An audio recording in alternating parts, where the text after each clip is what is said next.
The worst stories are never the ones that begin with something dramatic. They start quietly. They start with normal people, living normal lives, making ordinary decisions that seem harmless at the time. Before we go any further, make sure you are subscribed to this channel. If you are drawn to real experiences that blur the line between coincidence, human cruelty, and something far more unsettling, then this is exactly where you belong. Subscribe now, because stories like this are not told anywhere else in this way. I want you to imagine isolation. Not the kind you feel in a crowded room, but the kind that comes from distance, snow, and silence. The kind where help is not nearby, and choices matter more than comfort. Several years ago, a man moved to South Dakota. He had lived with his parents longer than most people would admit, and while they meant well, the pressure to leave had been constant. When he finally did, he chose solitude on purpose. A house tucked away in one of the snowiest parts of the state, land stretched wide in every direction, neighbors distant enough that weeks could pass without seeing another person. For years, nothing happened. That is what makes what came next so disturbing. Evil does not announce itself immediately. Sometimes it waits until you feel safe. One afternoon in early winter, a storm rolled in faster than expected. What began as ordinary snowfall turned violent within an hour. Visibility dropped. Wind howled. Roads became slick and dangerous. Employees were sent home early, urged to beat the storm while they still could. The drive back was tense but manageable, until the moment relief should have arrived. The driveway. Home. The key would not turn. The lock was frozen solid. At first, it was frustration. Breathing warm air onto the metal. Cupping hands. Banging the handle. Nothing worked. Waiting in the truck seemed reasonable, until it wasn't. The snow fell heavier. The truck sank. The realization came slowly and then all at once. Leaving was no longer an option. There was no one to call. No neighbors he knew. No immediate help. Staying in the truck meant running out of gas and freezing inside a steel box. So he walked. Through blowing snow, numb fingers, shaking legs, until he reached the nearest house. A small, weathered structure that looked abandoned even with the lights on. The door opened violently. The man inside introduced himself as Joe. Joe was not overtly threatening. That made it worse. His face was unremarkable. His voice calm. But his eyes never settled. They moved constantly, as if tracking something no one else could see. Conversation felt forced. Disconnected. Joe answered questions without truly engaging. Sentences drifted into silence.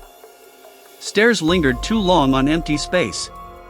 When sleep was suggested, Joe agreed too quickly. When the lights went out, he stayed standing in the doorway, watching.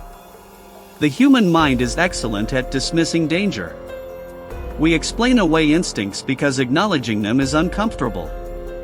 Sounds came from the ceiling. Thumps. Scraping. Movement. There was no second floor. Then Joe was there again. Watching.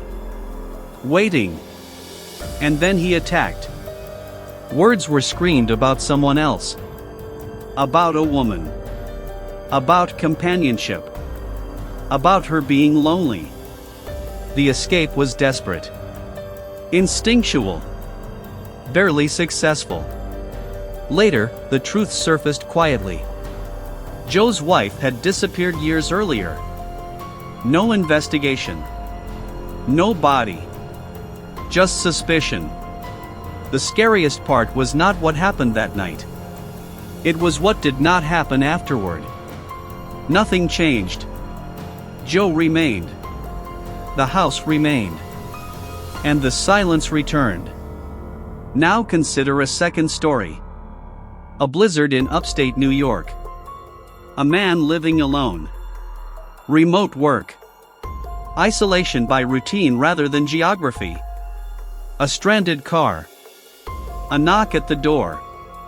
A stranger asking to be let inside.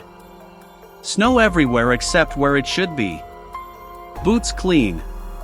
Dry. The door stayed closed. Footsteps circled the house.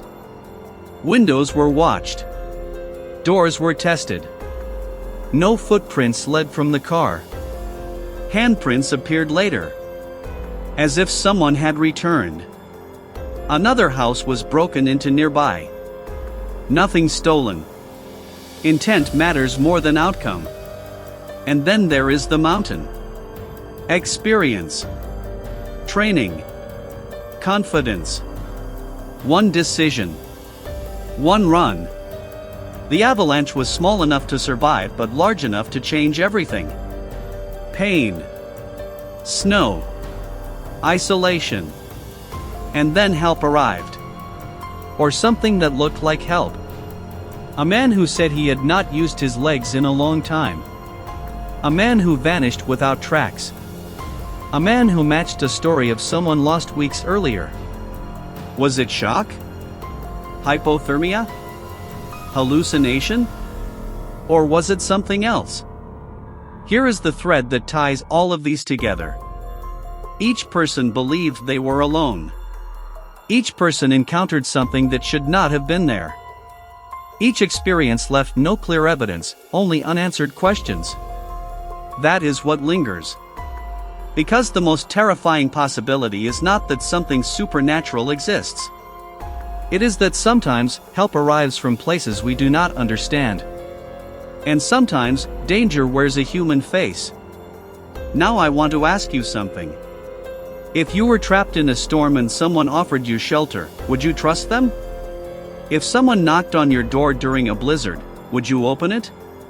If help appeared in the wilderness when you were certain no one else was there, would you question it?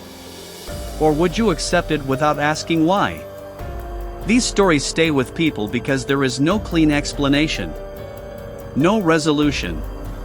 Only survival and memory. And maybe that is the point. If you made it this far, you already understand why stories like this matter.